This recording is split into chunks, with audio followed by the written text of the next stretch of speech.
Well, it's Friday, and I'm an idiot. There are times I don't pay attention when certain things were announced. For example, there is no Rampage today. Bummer. And I didn't see that one coming.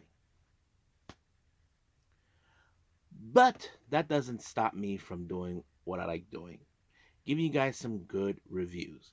Now, however, since it is Friday, we are going to do NXT Level Up. We're going to see who levels up on this particular show. However, I decided, you know what, since we're getting closer and closer with Stardom, I'm just going to review the much recent shows that took place over the last weekend. The first show was, of course, in Numazu. Very interesting matchups, and of course, the one in Hamamatsu.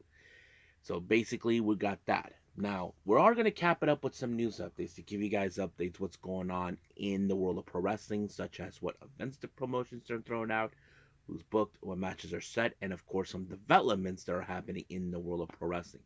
But also, once again, I don't know how you guys are feeling right now because, as you know or heard, there's been some WWE releases.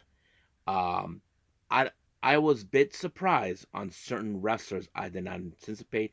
Some I may question. Okay, I'm not sure what to make of it, but you guys tell me at the end what you guys think. So we'll see. So let's get started with another episode of Deleted Wrestle Zone.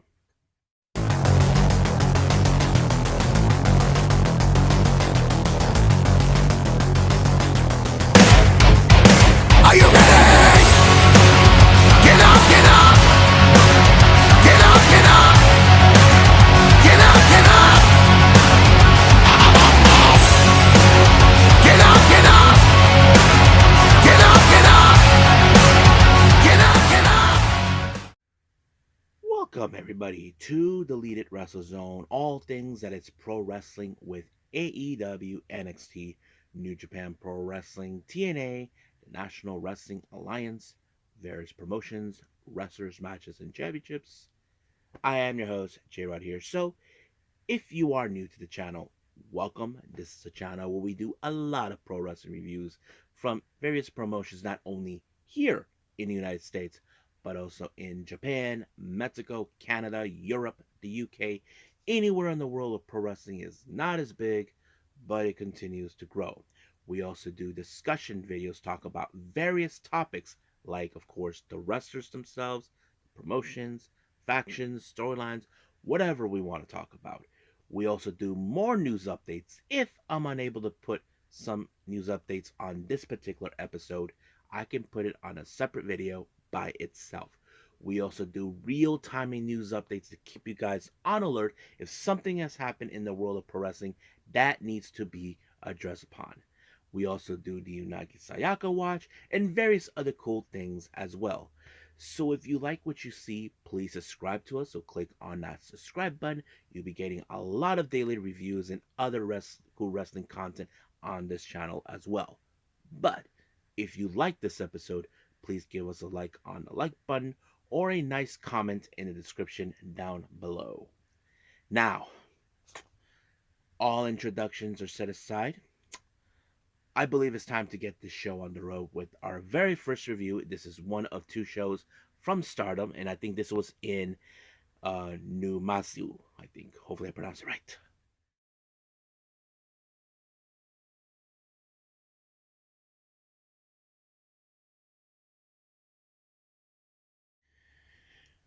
Okay, Stardom in Numazu.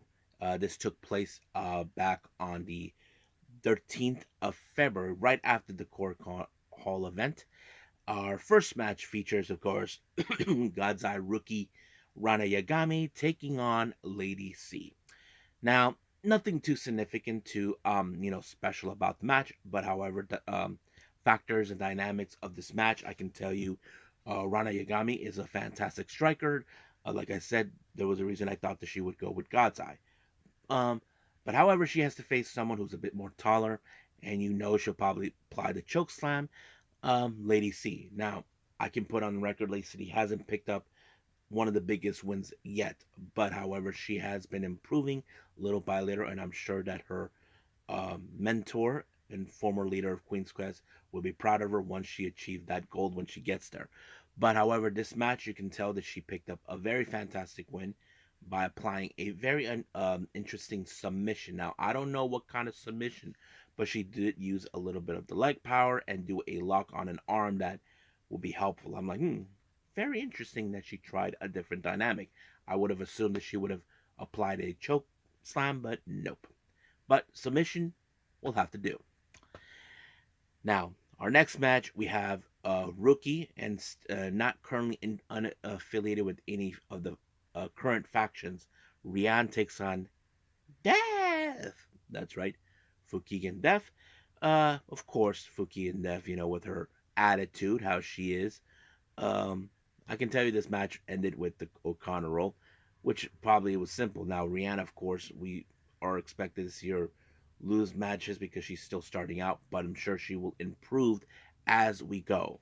That's the one thing that's very important. Now, our next match, we have the Cosmic Angels, the two rookies, Sayaka Kurata and Aya Sakura, teaming up with Yuna Mizumori. They take on the members of God's Eye, consisting of Ami Sori, Saki Kashima, and Shuri. Now, keep in mind, this is the day after when Mirai had her final match. Mirai, this is the first time being together without Mirai since she left the company last month, and we all know where she is. I don't need to tell you guys that much. But of course, you would think that this was going to be um, something very interesting to go on. Of course, with Kashima, with her usual I don't want to fight type attitude. Of course, God's Eye like that. You're gonna fight, that sort of thing. However, we know that the rookies are improving too, just little by little. But it was not enough because apparently Kashima picked up the win in a very unusual way because um, Suri and Ami Suri picked her up and then just tossed her right on top. I mean, poor Kashima, but it was effective and God's Eye picked up the win. I mean, that was really funny.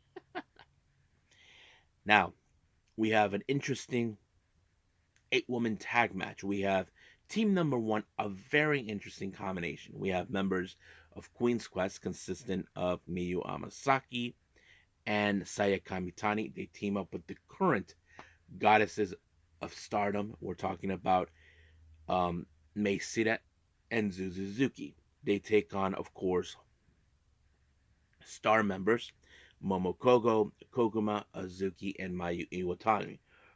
Nothing too significant on this one, but we know that Mei Sita and of course Suzuki are trying to build up momentum because they will be defending their belts on the 27th of April against, of course, Zuzu's old friends in prominence. But of course, if somehow in some capacity we know that anybody from Stars, if they would have pinned members of Crazy Star, they would have had an opportunity to challenge for the tag belts at a future date or so. But that did not happen. But it was Mesida who picked up the win with a modified Dragon Sleeper onto Momokogo, and of course, Momo had no choice but to tap. Now, our next match, we have Oedo Tai, consistent of Raka, Momo Watanabe, Natsuko Tora versus EXV Waka, Tsukiyama, Zena, and Micah. Now, keep in mind, Mina Shirakawa, as you know, the day before, she was not in Japan. She was here in the States, more specifically in Chicago, for the Windy City Riot. As for Hanako, she actually went to the following day in Taiwan. So basically, there were two members short due to the other commitments with New Japan. So we'll talk about that at some other point. But right now, that was pretty much it. Now you would think in the back of your heads, because they're short of members, it would have been a much simpler match where, of course, Oedo Tai would have taken that into an advantage on their part. Well, it did not stop them one way or the other. I mean, you look at Waka, who we have seen improved ever since last year. Um, And then you got Xena, who was a very strong individual. Not to mention, she was the one who pinned Mirai for the artist belt. And then there's the current champion, Micah. So that it says it up. It probably can do well where it's at. But however, it was Xena who picked up the win on Raka, and then of course a post-match promo. Now keep in mind, Micah will defend the red belt against Momo Watanabe. Now, Momo Watanabe has been recently calling Micah, and I pardon my language on this one in advance.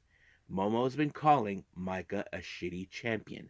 Now, you would think, why would she say that?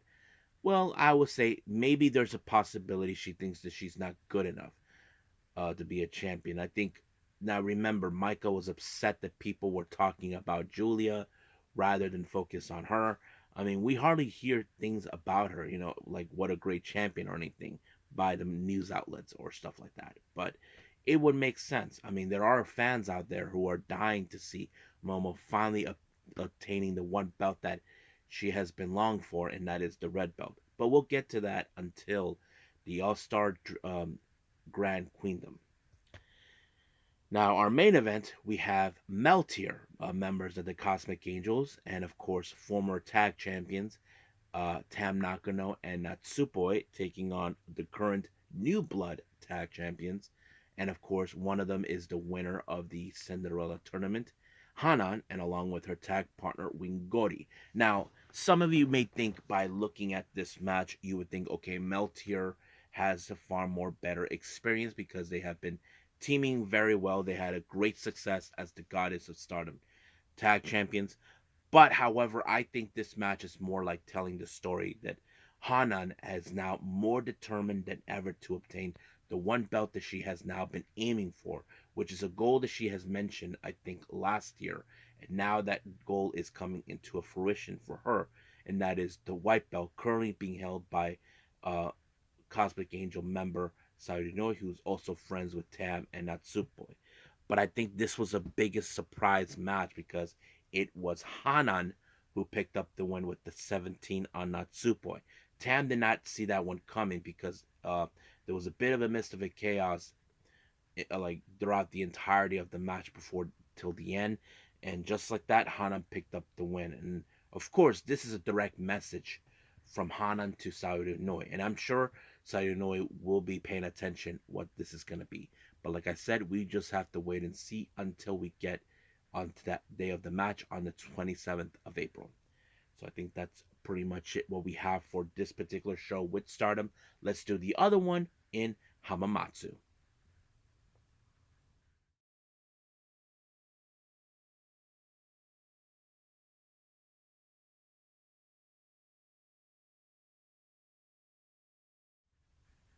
Okay, Stardom in Hamamatsu. We opened up with a three-way match, and for the record, this event took place on the 14th of April, which is a Sunday. Now, our three-way match features the rookie Rian, Queen's Quest Miyu Amasaki, and of course, our current high-speed champion, or should we say, low-speed champion, Saki Kashima. Now, you would think that Saki Kashima, who is the resident God's Eye Trickster, would have come up with a better plan to ensure not to pick up the win. Now, keep in mind, if by some miracle either Rian or Amasaki pin Kashima, the chances are they could get into the high speed championship conversation. But however, that wasn't the case. But the one thing that was interested is, of course, Amasaki applied her finisher, the Tenzai, onto Rian, but Kashima took advantage of it and pinned Rian to pick up the win. Now, in the post match comments, Amasaki was pretty much upset that somehow she conserved all that energy just to make this pin. And of course, um, I'm sure Amasaki would love nothing more to get payback for what she did. But that's going to be at another later time. Now, our next match, we have Cosmic Angel members Aya Sakura, Yuna Mizumori, and Natsupoi taking on Star members Momokoko, Saya Ida, and Hanan. Now, keep in mind, Hanan picked up a fantastic win the day before when she pinned Natsupoi. But as I mentioned before, that was a direct message towards Sayuri Inouye, trying to let her know that she is coming for the white belt, even though Sayuri Inouye is not in this event. But you get the picture. Now you would think that there'll be other ways that in this match, there's a certain factor. Aya Sakura, who's a bit of a much of a rookie, would have been the much simpler choice to pick up the win, which it did, because Hanan was the one who actually applied the Hanan special onto Aya Sakura to pick up the win. I'm sure, like I said before, Sarunoi is paying attention to Hanan and see what she's been up to now that she is aiming for the white belt. So we'll get to that more as we go. Now, our next match, we have Oedo Tai members, Fukigen Death and Rina. Oh, yeah, and also I forgot to mention for the record, Starlight Kid was not here because A, she was in Taiwan as well with Hanako. So we'll leave that as that. Uh, Oedo Tai, Fukigen Death, and Rina were taking on Cosmic Angels, Sayaka Kurata and Tam Nakano. Now, those who know this or not, Sayaka Kurara has a goal in mind, and I'll get to that a bit. Now, one thing that was funny, those who know this about Fukigen Death, there's a moment she likes to have a smoke. Not an actual cigarette, but pretending that she's smoking. But however, Sayaka Kurara is telling her, this is a no smoking area. I'm like, that's the first time anybody has done that. I mean, telling her to do that. But, of course, you don't interrupt Fukigen Death when she does her thingy. That would make absolute sense. But I was surprised how this match ended because normally I would have assumed because Sayaka Kurara is the rookie of the group would have given her the opportunity for Otai their supremacy. But however, it was the cutest in the universe, Tam Nakano, who picked up the win when she took out Fukigen Death, and 1, 2, 3, it was over. However, after the match, we did see Sayaka Kurara hailing the future belt, a belt that Rina has been so proud to defend, and not to mention is still determined to beat her sister's record. So it's later been told that she will be challenging for this belt, and I think this. I don't know if it's gonna. I don't know when it's gonna happen, but yes, it will happen.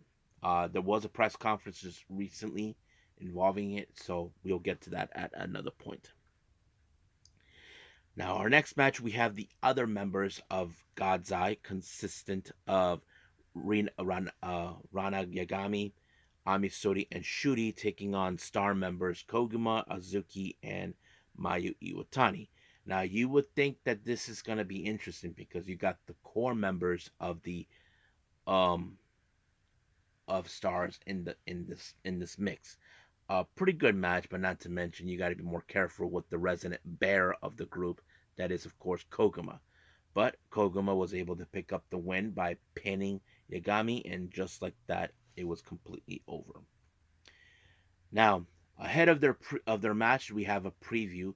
All four members of Prominence, consistent of Akane Fujita, Mochi Natsumi, Kurumi Higarige, and Risa Sera. They take on Queen's Quest members Lady C, Saya Kamitani, and of course the current Goddesses of Stardom Tag Champions, Crazy Star, Mei Sita, and Zuzu Suzuki.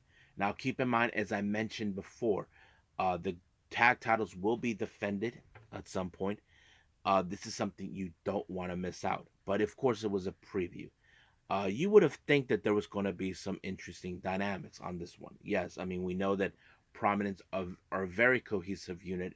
We have seen that on countless times.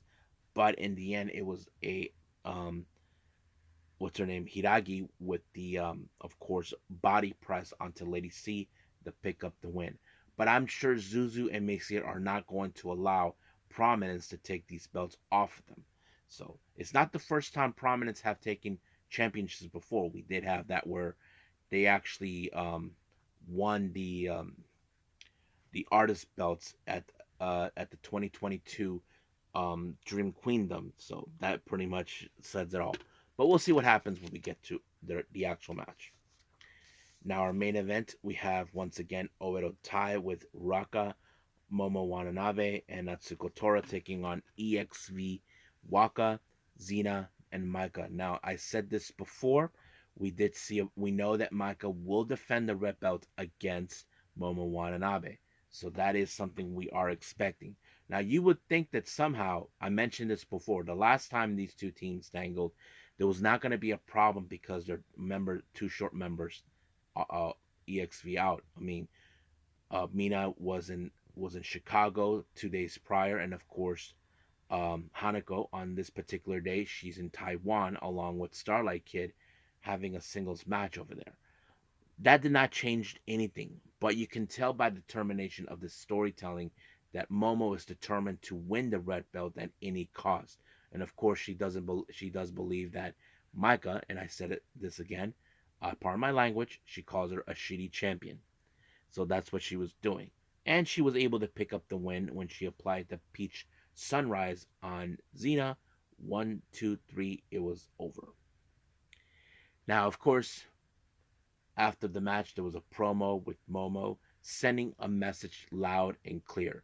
Now, Micah did stated that she's not going to lose this belt to someone like Momo. But the real thing is this.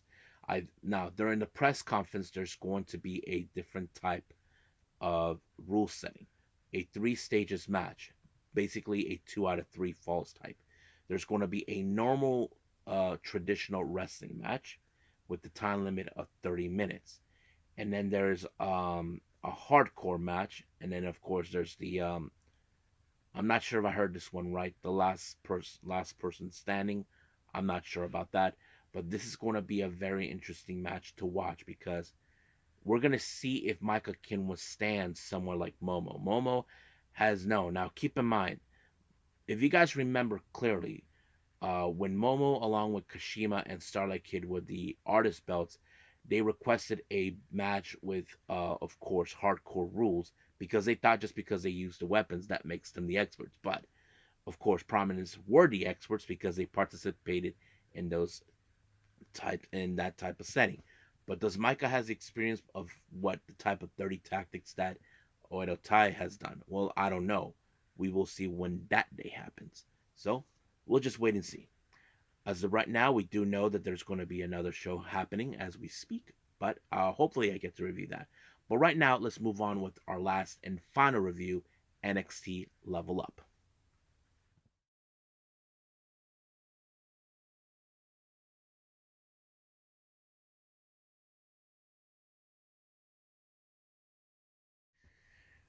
Okie dokie, who levels up on this latest episode of NXT Level Up?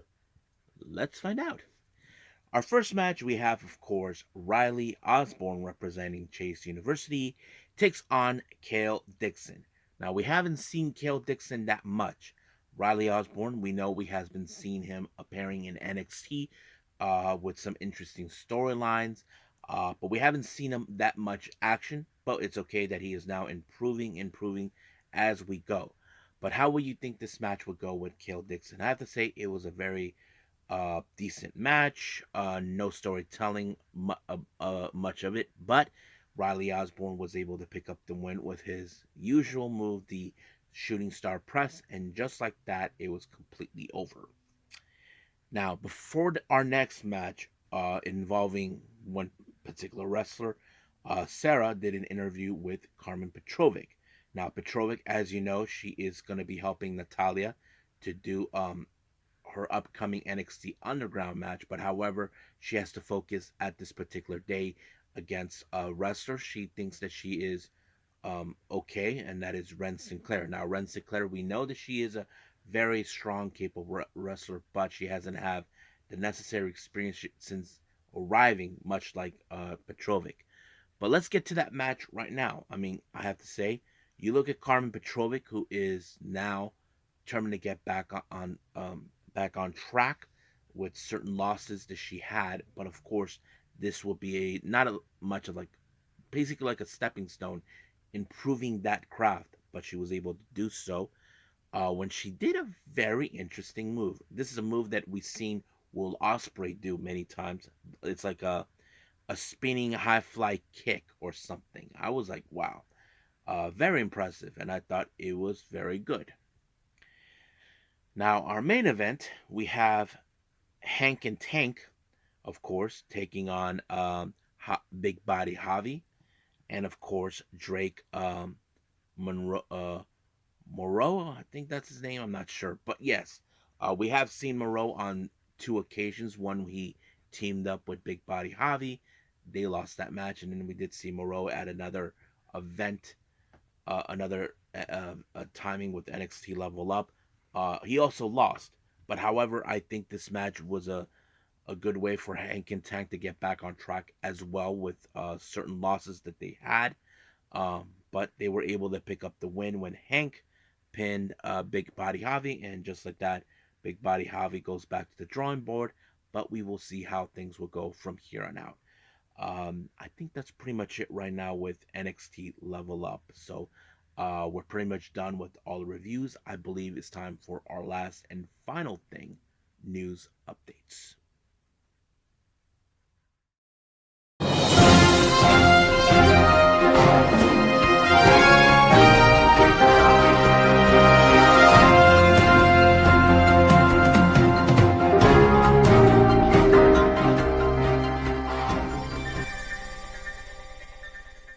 Okay, welcome to our news updates. So let's begin with updates with the promotions with their upcoming events.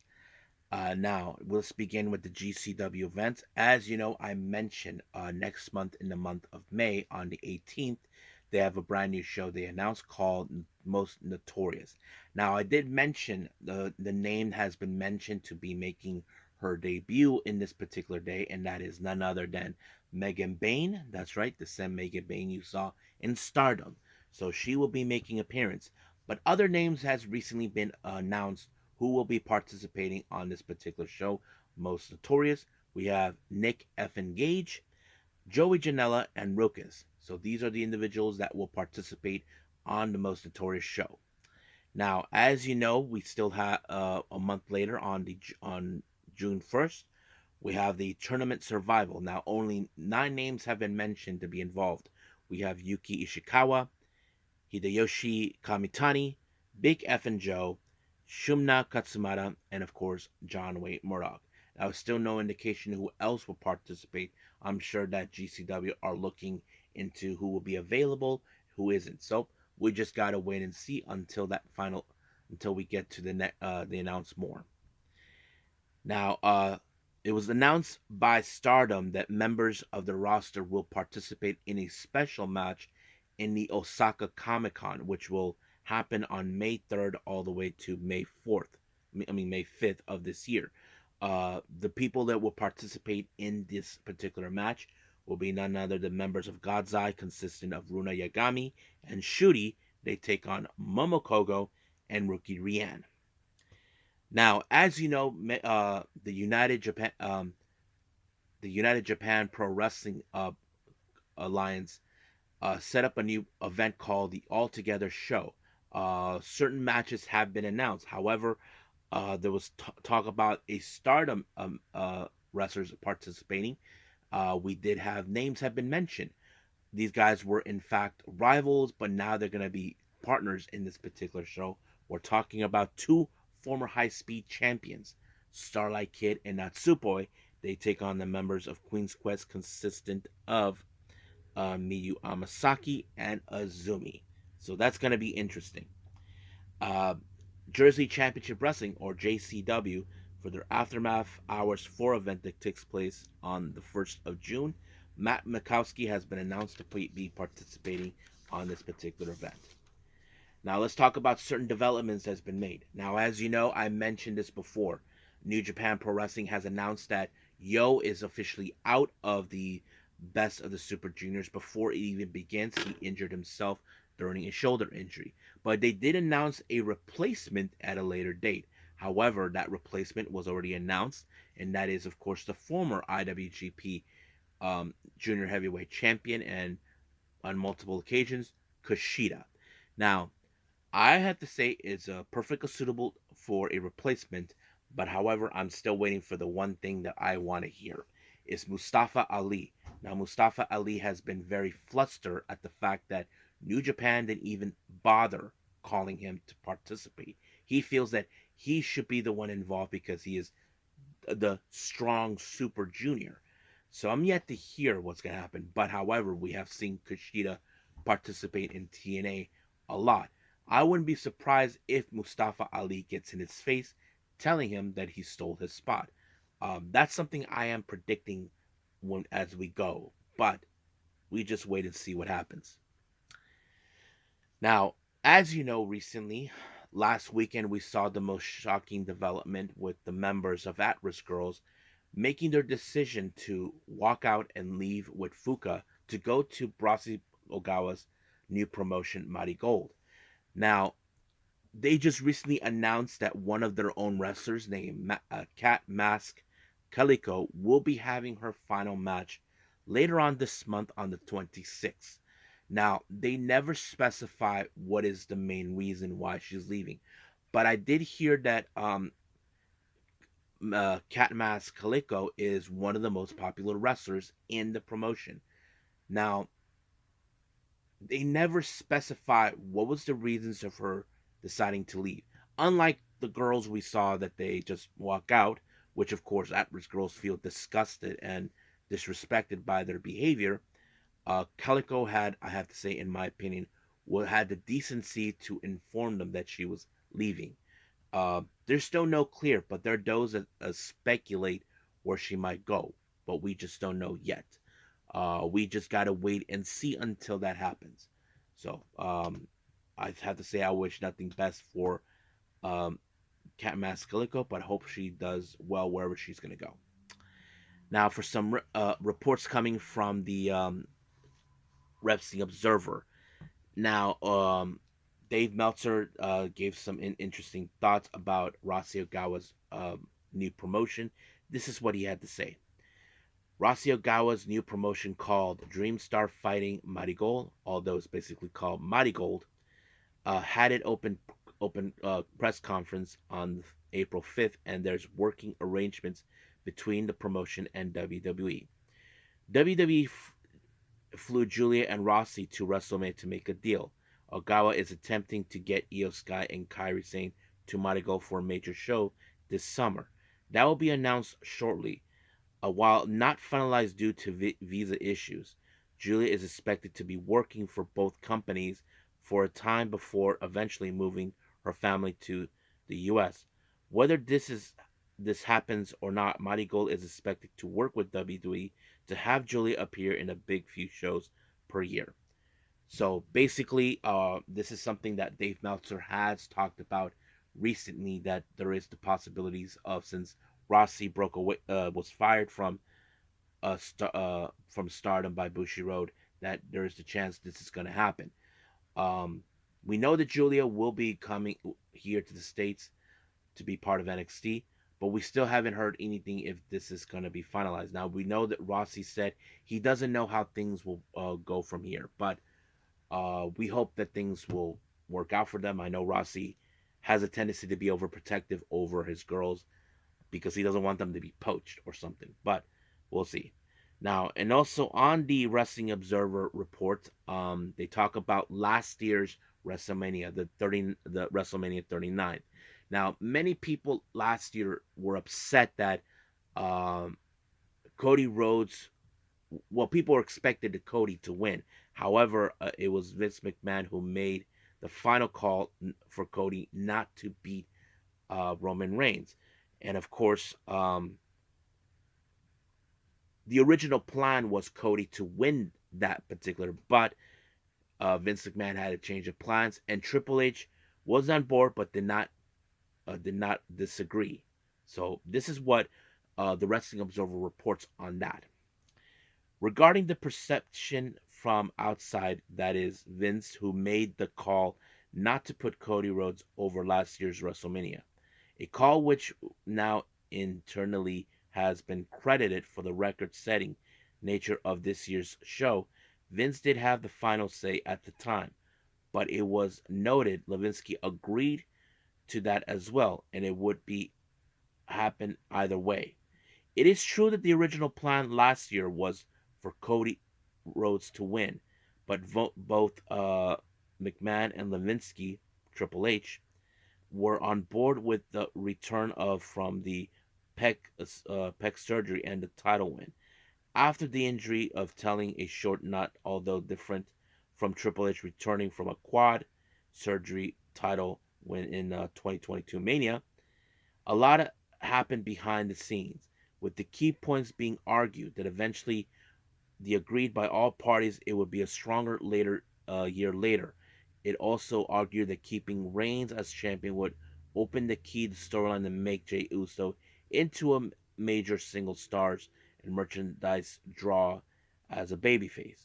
While Vince did not make the call, Lewinsky was on board with the call, and there was no significant issues with that decision. It was said that it was an absolutely not Vince's overruling Lewinsky enforcing the decision. So, as you say, as we know it, it was already foretold that Cody was supposed to win it on WrestleMania 39, but because of certain factors, because of the injury he obtained, and of course coming back from it, it kind of put into a better later date. So Triple H agreed to the idea. He was on board, but as we all know, Vince had the final say. So makes sense. Now, Kenny Omega, as you know, he's been giving his thoughts on pro wrestling on his Twitch channel, and of course, he talked about Azumi. Um, I was. This is what he had to say about her. About her. This is his thoughts about Azumi making her AEW debut against Tony Storm. What I think of Azumi on Collision, I think she did a fantastic job. Just seeing Azumi on Collision really made me think that people are ready to watch someone of high octane professional wrestling. And then to think as good as that match was, we need to see Azumi against other people on the roster. If she's willing to commit to some kind of a schedule, it will be a great. So Kenny is really, really happy that Azumi really did a fantastic job. But I think I agree with Kenny. If Azumi wants to come back to AEW, I'm sure she will work out a perfect scheduling plan for her. And I think that is something I'm sure she would like to do. We just got to wait and see what else is going to happen with her. So I'm sure many of you would like to see her again. Now, our final thing on this news updates, as you know, WWE has announced some releases. Um, make that five names have been mentioned. We have Zion Quinn, Jinder Mahal, in this share consistent of Ver and Sanga, and Zaya Lee. Um, I haven't seen Zaya Quinn for some time now. I'm sure I remember that he got hurt or something. He was injured. Jinder Mahal, we haven't seen much of him. I mean, I know there was a lot of people that were giving him high praises. In the share, we know there've been some very confusion things going on with them, with appearing in the roster, then back to NXT. And Zia Lee, we haven't seen her since then. Um, I don't know. I feel like WWE not giving them the proper run that they needed. But yes, but Zia Lee, on the other hand, left a statement after she was released on her X account. This is what she had to say. Let me pull that up real quick for all of you.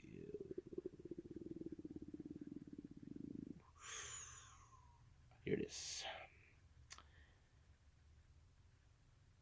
It's been over 7 years since I joined WWE. As the first female Chinese superstar, I feel incredibly proud, and I am sincerely grateful to WWE and Triple H for welcoming me into this big family. During this valuable time, I have not only grown tremendously but also learned countless invaluable experiences. Thank you for your trust and opportunities have given me to break barriers and set examples. A special thank to all my coaches, colleagues, and staff who have helped me along the way. Your support and assistance have made me feel at home in foreign land. I also want to thank WWE fans. Your cheers not only motivate me, but also make me feel endless love and support. Your backing is my strength. This journey with WWE has been wonderful, and I sincerely thank everyone who has been part of it. This is not the end, but a new beginning. Let's embrace more excitement moments together. So, yeah. So basically, she's grateful for WWE for all the opportunities and all this other stuff. Some of you may question what has been Xia Li been doing. Recently, I've been seeing her Instagram. She is currently in a relationship. Uh, Not much she's been doing as a wrestler or an athlete.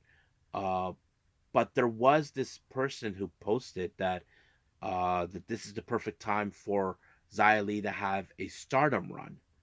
Um, I don't know. I mean, I don't know if she would be interested in, moving to doing a tour with Stardom. I'm not sure. I'm not sure if Stardom are even interested in her. That's the thing. But we will wait and see what happens until then. But for right now, I wish nothing for the best for all wrestlers who were released, who were mentioned. I hope they do well wherever they're gonna go, and hopefully, we'll see them down the road. But as of right now, for this, let's just call it a day. Well, I hope everybody enjoys this episode. Coming up, as you all know, we do have Collision and Rampage, a double back-to-back AEW show. We do have TNA Rebellion happening.